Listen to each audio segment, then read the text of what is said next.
I never imagined a mundane Thursday night could spiral into the eerie folds of a mystery straight out of a crime novel. Life in our little Iowa town, bordered by miles of cornfields and the regular humdrum of small-town rituals, rarely burst with surprises. Yet, here we were, my buddy Jaden and I, huddled over a mass of textbooks and notes in my dining room, when the monotony of our study session was about to take a sinister detour. The digital clock on the stove blinked 12:17 a.m. when Jaden, his face etched with fatigue, dropped his pen and stretched his arms. "Man, I can't look at these equations anymore. Let's grab some grub. I'm dying for a break." The hunger in his voice matched the empty pit in my stomach, and within minutes, we decided to make a run to the only spot that promised salvation at this ungodly hour. Molly's Midnight Bite, our local diner, beckoned us with its orange neon sign flickering like a beacon in the night. The streets were as deserted as a ghost town, giving our drive a surreal quality as we passed under the sparse streetlights. Pulling into the diner's nearly empty parking lot felt like stepping onto a movie set. The scene set for something unusual, something dramatic. Pushing open the restaurant door, we slid into a booth by the window, the familiar squeak of the vinyl seats grounding me in the comfort of routine, while Jaden fumbled with a menu. I knew my heart and stomach were set on their famously fluffy pancakes. Janet, our waitress for the night, approached with a tired smile that reached her eyes, making them crinkle at the corners. Her southern drawl was a peculiar charm in our northern town. "Evening, boys. What'll it be tonight?" she asked, tucking her order pad into her apron.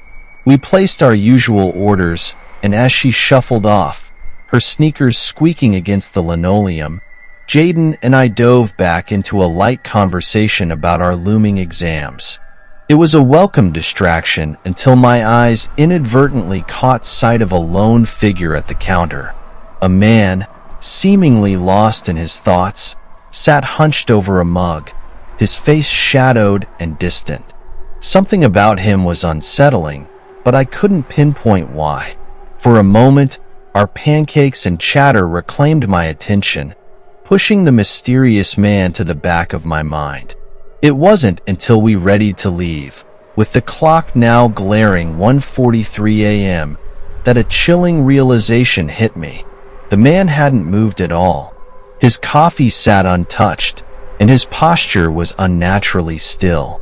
"I'm gonna hit the restroom," I muttered to Jaden, but my true intent was to satisfy the gnawing curiosity about the stranger. As I passed by him, a cold shiver raced down my spine. His eyes were wide open, unseeing, fixed on the countertop. His skin was pale, almost ghostly under the dim overhead lights, his lips tinged with an ominous shade of blue. Stumbling back in shock, I knocked over a chair. The clatter sliced through the quiet, making Janet look up from her cleaning. Her eyes darted from me to the man, and then widened in alarm. "Oh, Lord!" she gasped, rushing to his side. She called out to him, a note of familiarity in her voice, but there was no response. Her hand recoiled as if burnt when she touched his shoulder, then covered her mouth as she screamed for someone to call 911. The next few moments were a blur. Flashing lights, urgent voices, paramedics bustling in. Jaden and I were questioned by a local officer, our statements taken amid the chaotic backdrop of an unfolding tragedy. We were eventually allowed to leave, stepping out into the biting cold of the early morning. The drive home was enveloped in silence, each of us lost in our thoughts, trying to process the shock of witnessing death in such an intimate, unexpected setting. The sunrise that morning felt different, casting long shadows over the cornfields and giving the landscape an almost ethereal quality. My mind was restless, replaying the events of the early hours over and over. Jaden dropped me off at my house, and neither of us spoke much. "Call me later, all right?" he said as he pulled away, his voice thick with unspoken questions and concern. I stumbled into my house, the silence greeting me like an old friend. My parents were still asleep, oblivious to the shadows that the night had painted in my mind. I made my way to my room, the images of the lifeless man at the diner haunting each step. Sleep was an impossible visitor. Instead, I sat at my desk, my thoughts a whirlpool of confusion and fear. Later that morning, after a couple of hours of tossing in my bed, I decided to call Janet at the diner. My hand hesitated over the phone. I was unsure what I hoped to learn, but the need for some resolution, any detail that could explain the surreal tragedy, propelled me forward. "Janet, it's me from last night. How are you holding up?" I started, awkwardness lacing my words. "Oh, dear, it's been a morning," she replied, her voice weary. "I'm all right, thanks for asking. It's been a lot to process." Do you know who he was?" I asked, my voice barely a whisper. "Yes, his name was George. He was a regular, kept to himself mostly, but always polite. Always left a good tip," she said, her voice softening with the recollection. "Poor soul, he had no family around here. I can't imagine who'd want to hurt him, or if it was just natural." The conversation didn't offer the closure I hoped for, but it painted a sliver of life onto the man who was now gone. My thoughts were interrupted by a call from Jaden. "Hey, the police just called me," he said, his tone urgent. "They want us to come down to the station, something about needing more information for their investigation." The ride to the police station was quiet, each of us lost in our own thoughts. Once there, Detective, a stocky man with a no-nonsense look, greeted us. His office was cluttered with papers and files, a testament to the many secrets of our small town. "Thank you for coming in, boys. I just need to clarify a few details about last night," Detective began. "Did either of you notice anyone else in the diner, or anything unusual besides what happened to George?" Jaden shook his head, but I remembered the unsettling feeling I had about the man before we realized he was dead. There was something odd about him when we walked in.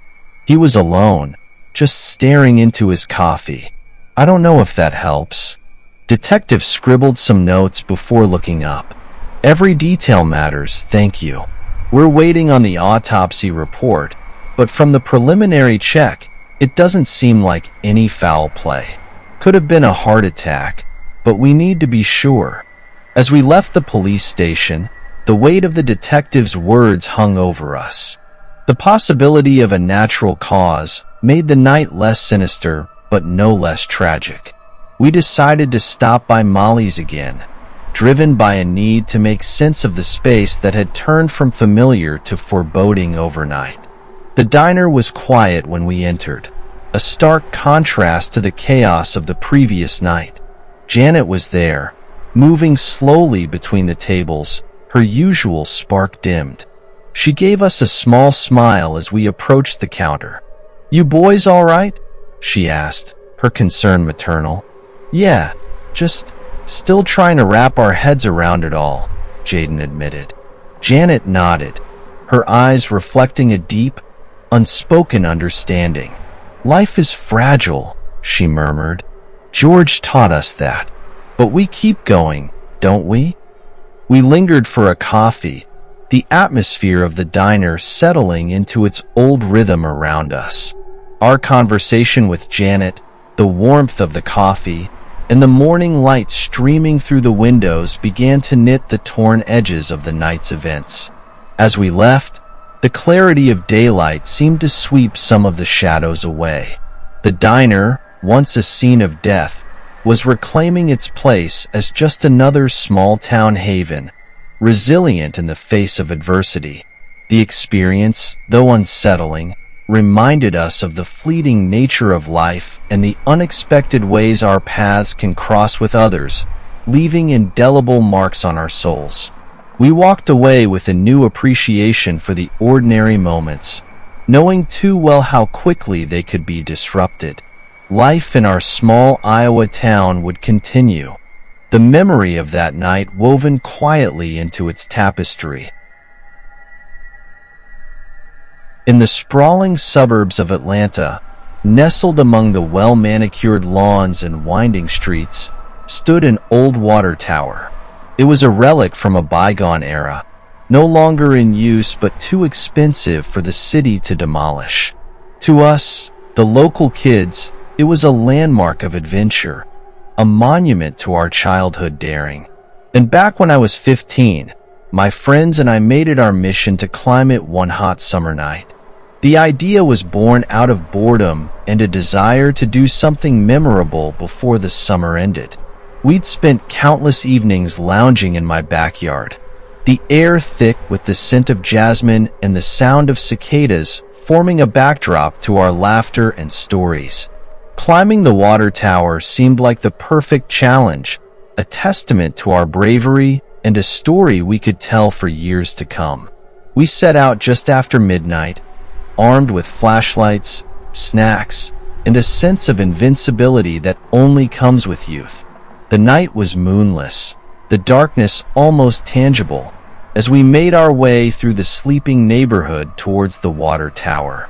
It loomed ahead, a silhouette against the star-studded sky, both imposing and inviting.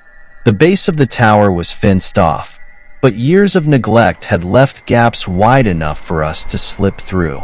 The structure itself was covered in rust and graffiti, a testament to the many who had ventured here before us. We began to climb, the metal rungs warm from the day's heat, our flashlights casting eerie shadows as we ascended. Halfway up, we stopped to catch our breath, the world below us reduced to pools of light amid the encompassing darkness. It was then that we heard it, a sound that didn't belong to the night. A soft, rhythmic tapping, like metal on metal, coming from above us. We exchanged nervous glances, the thrill of adventure suddenly tempered by a creeping unease.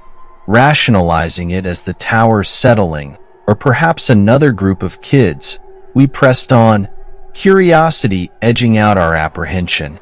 The tapping grew louder as we neared the top, a consistent, deliberate sound that seemed to echo in the still air. And then, just as we reached the platform, it stopped. The silence that followed was oppressive, heavy with anticipation. We swept our flashlights over the platform, expecting to catch the source of the sound, but there was nothing. No birds, no animals, no trespassing teenagers like ourselves. Just the empty night and the rusted machinery of the water tower. We settled in, our initial fear dissipating as we took in the view.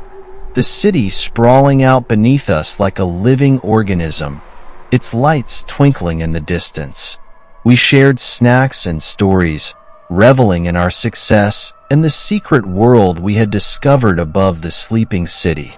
It was as we began our descent that the tower revealed its true secret. The tapping resumed, faster now, more urgent. It was coming from the tank above us, a hollow, metallic drumming that filled the night. Panic set in, a visceral, primal thing, and we scrambled down the tower, the sound chasing us, always just above, always just behind. When we reached the ground, the night was silent once more, the tapping gone as if it had never been. We fled back to the safety of familiar streets, the water tower standing silent and inscrutable behind us. In the light of day, the fear we'd felt seemed foolish, a trick of the mind amplified by darkness and adrenaline. We laughed it off, a bizarre footnote in our summer adventure. But none of us ventured near the water tower again. It's funny how the woods behind your house can feel like a sanctuary until they don't.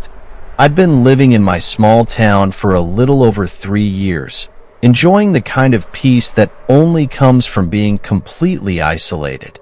My nearest neighbor lived a mile away, and the closest thing to a nightly disturbance was the sound of crickets or the distant howling of a coyote. It was serene, perfect for a guy like me who spent most of his life caught up in the city's incessant buzz. Last October, that peace was shattered, and it all started with an odd occurrence. I was out back, splitting logs for the winter. Mind you, it was just around dusk, the sky painted with strokes of deep oranges and purples fading into navy. That's when I felt it, this prickly sensation on the back of my neck, like someone's eyes were boring into me. I spun around, scanning the tree line, but nothing seemed out of place. Just the wind whispering through the leaves, or so I thought. Over the next few days, the feeling didn't go away. If anything, it got worse. I'd catch glimpses of something out of the corner of my eye, a shadow flitting between the trees, too quick to make out any details. It was enough to make me start doubting my sanity. Was I just paranoid? Or was there really something out there watching me? Then came the noises at night. Thumps and scratches, as if something were trying to get into the house. I'd go outside, flashlight in hand, heart pounding in my chest, only to find nothing but the quiet, dark woods staring back at me. It was messing with my head, making me jump at every little sound. Sleep became a rare commodity, replaced by long nights of lying awake, staring at the ceiling and listening. About a week after it all began, I decided enough was enough. I needed some sleep, and if that meant facing whatever was out there, so be it. I loaded my shotgun, not really sure if I'd have the guts to use it, and stepped outside. The moon was a thin crescent, barely shedding any light, and the air was cold enough to see my breath. I walked towards the woods, every step crunching loudly underfoot. The usual night sounds were absent, as if the forest itself was holding its breath. I stopped at the edge of the tree line, trying to peer into the darkness. That's when I heard it, a soft, almost mournful wail that rose and fell with the wind. It sounded human, or close enough to it, sending a shiver down my spine. "Who's there?" I called, my voice much shakier than I intended. No answer, just the sound of rustling leaves as a breeze swept through the trees. I mustered every bit of courage I had and stepped into the woods. The ground was uneven, littered with fallen branches and thick underbrush. Every few steps, I'd stop, listen, and sweep the flashlight's beam through the dense foliage. I couldn't shake the feeling of eyes on me, watching my every move. Then, I saw it. About 20 feet away, something darted behind a large oak. It was too big to be a deer, and too nimble to be any ordinary animal. I approached slowly, heart thudding so loudly I was sure it could hear it. When I reached the tree, I swung around it, gun raised, ready to confront whatever was there. Nothing, just the empty night and the mocking rustle of leaves. Frustrated and more than a little freaked out, I turned back towards the house. That's when I heard it again, that pitiful wail, closer this time, almost directly behind me. I whipped around, finger trembling on the trigger, and finally, I saw it. There, in the beam of my flashlight, stood a figure, draped in tattered gray rags that hung off its emaciated body. Its face was hidden under the hood, but I could see the glint of eyes reflecting the light. I could barely breathe, let alone speak. The figure just stood there, motionless, then it tilted its head, as if curious. I backed away slowly, not wanting to turn my back on it. It didn't follow. Instead, it simply faded back into the woods, disappearing from view as if it had never been there. I rushed back to the house, locked everything, and spent the rest of the night watching over my shoulder, waiting for something to happen. But nothing did. In the light of day, I convinced myself it was just a drifter, or maybe my imagination fueled by sleep deprivation. But deep down, I knew I hadn't imagined it. And as the nights draw in, I can't help but feel that whatever I saw is still out there, in the woods, watching, waiting. I don't go out at night anymore. I can't. Not when every rustle of the leaves sounds like a whisper, and every wind that blows feels like a breath on the back of my neck.